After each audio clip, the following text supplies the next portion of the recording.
Hi friends, എല്ലാവർക്കും ആദ്യ ക്രിയേഷൻസിലേക്ക് സ്വാഗതം. ഇന്നലെ അവധിയായിരുന്നല്ലോ, നമുക്ക് വെള്ളിയാഴ്ച ആയതുകൊണ്ട് ഞങ്ങൾ റിലേറ്റീവിൻ്റെ വീട് വരെ പോയതാട്ടോ. ഉച്ച കഴിഞ്ഞിട്ട് പോയത്. പിന്നെ റിലേറ്റീവിൻ്റെ വീട് അടിമാലി വാളറയിലാണ്, അതായത് മൂന്നാർ റോഡ്. അപ്പോൾ പോയപ്പോൾ ഓർത്ത് വന്നോ, എന്തായാലും ഇവിടെ വരെ വന്നല്ലേ, മൂന്നാർ പോകാമെന്ന് ആദ്യം വിചാരിച്ചു. പിന്നെ ഓർത്ത് വന്ന ആനക്കുളം കാണാൻ പോകാമെന്ന് വിചാരിച്ചു. വീഡിയോസിലൊക്കെ ഇങ്ങനെ കണ്ടിട്ടുണ്ടല്ലോ, ആന കൂട്ടത്തോടെ ഇറങ്ങി വന്ന് വെള്ളമൊക്കെ കുടിക്കുന്ന ഒരു സ്ഥലം. ആ സ്ഥലത്തിൻ്റെ പേരാണ് ആനക്കുളം എന്ന് പറയുന്നത്. അപ്പം അവിടെ പോകാനായിട്ട് ഇറങ്ങി. പോകുന്ന വഴിക്ക് ധാരാളം തേയിലത്തോട്ടങ്ങളൊക്കെ കാണാം കേട്ടോ. ഇഷ്ടംപോലെ തേയിലത്തോട്ടങ്ങൾ, കുറേ കൊച്ചു കൊച്ചു റിസോർട്ടുകൾ, അത്യാവശ്യം വീടുകളൊക്കെ ഉണ്ട് ഈ പോകുന്ന വഴിക്ക്. ഒത്തിരി പോണേ. മാങ്കുളം എന്ന് പറഞ്ഞ സ്ഥലമൊക്കെ കഴിഞ്ഞാണ് ഈ ആനക്കുളം എന്ന് പറഞ്ഞ പ്ലേസ്.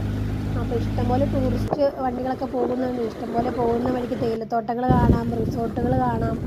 നല്ല ഭംഗിയുണ്ട് കേട്ടോ കാണാനായിട്ട്.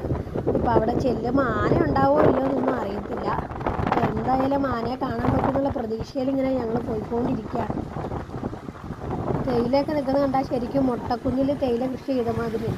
മുട്ടക്കുന്ന് പോലെ ഓരോരോ ഏരിയയിൽ ഓരോരോ ചെറിയ ചെറിയ കുന്നുകൾ, ആ കുന്നുകളിൽ കൂടെ മുഴുവൻ തേയില വെച്ചിരിക്കുന്നു. നല്ല രസമുണ്ട് കേട്ടോ കാണാനായിട്ട്. നമ്മുടെയൊക്കെ ഇവിടെ കപ്പയൊക്കെ വെച്ച് പിടിപ്പിക്കുന്നത് പോലെ തേയില. എന്തായാലും ആനയെ കാണാൻ പറ്റുമെന്ന പ്രതീക്ഷയിൽ ഞങ്ങളിങ്ങനെ പോയിക്കൊണ്ടിരിക്കുകയാണ്. ഈ വീഡിയോ എല്ലാവർക്കും ഇഷ്ടപ്പെട്ടെങ്കിൽ ലൈക്ക് ചെയ്യണേ, കമൻറ്റ് ചെയ്യണേ.